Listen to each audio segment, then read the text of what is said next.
A very significant procedural fairness letter case for a spousal sponsorship application got approved after literally 10 months of wait.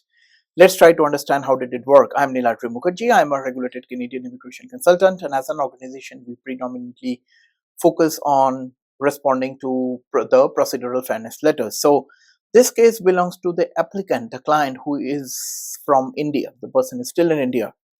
The husband of this, my client had received his PR, but at the time of the permanent residency application, he forgot to include his wife. He did not declare his wife to be like his wife, and therefore his co-PR mentioned his status as single. The application processed accordingly. He received his PR when he lodged the family class application. The ICC sent him a PFL, obviously by saying that because you did not include your wife as a member of the family class, she will now not be considered as a member of the family class. Okay, so this is one such procedural fairness letter, which is one of the most serious ones, at least in my opinion, because if this spousal sponsorship application gets refused, mind you, you will never be able to sponsor your wife in the future as a member of the family class. So this is a significant one where the success ratio is generally not that great in the industry.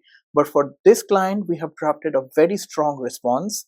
I think it was over a 10 to 12 pager response, submitted a lot of annexures, exhibits, sent that to CPC Mississauga. There was complete dead silence for about 3-4 months. After that, the file was transferred to New Delhi office. So this is both the good and the bad news in some ways. Good news because from my experience, the files that have been transferred to New Delhi embassy are the ones which are the successful ones. In other words, I have not seen a refusal which is coming from New Delhi embassy after the file is being transferred from CPC Mississauga to New Delhi embassy. The bad news is because whenever the file is being transferred, typically that means that they need to do some local verification. At least that's what happened with my clients, and therefore the response time or the decision time really goes up quite significantly.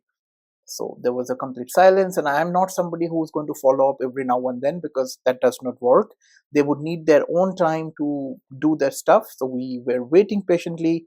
After 7-8 months into the process, I have raised a web form, received a standard response as always. But 10 to 11 months down the line, we finally got the application approval. So it's a classic example of a situation wherein the application was screwed up very, very badly, yet with professional handholding, something like this was solved. And mind you, as I have said, if this application would have been rejected, now obviously, the sponsor could go to to IAD for an appeal and all this sort of stuff, but practically those things do not really work. So either this works, or she or you will not be able to sponsor your wife in the in your lifetime. So it was that serious. Glad that it worked out, and it is also a testament to the fact that regardless of the complicated situation, how complicated the situation is, if it's a proper, solid, and legal response, on time response, IRCC definitely appreciates that. So if you need our professional assistance with any of your critical immigration related situation, specifically inadmissibilities, HNC, PFLs, and stuff like that, more than welcome to hop into our website nuvonation.ca, book a relevant professional consultation. More than happy to have a case specific discussion with you, and we can go from there. Hope this helps. Bye.